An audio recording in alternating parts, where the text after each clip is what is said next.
এটা কিন্তু 5 ইঞ্চি পরিমাণ করে নেওয়া হয়েছে এবং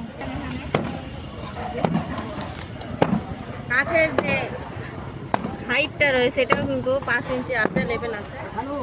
তো এটা বারবার মিস্ত্রিরা কিন্তু পরীক্ষা করে দেখতেছে যে 5 ইঞ্চি কোথাও আপ ডাউন হচ্ছে কিনা।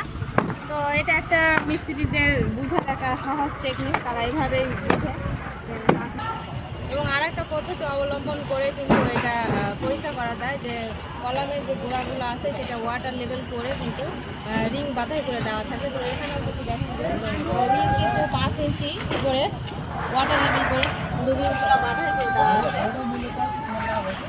তো যে যেভাবে এই জিনিসটা ফলো করে যে ছাদের থিকনেসটা লেভেলিংটা ঠিক হচ্ছে কিনা, এটা এক এক মিস্ত্রির এক এক রকম কৌশল অবলম্বন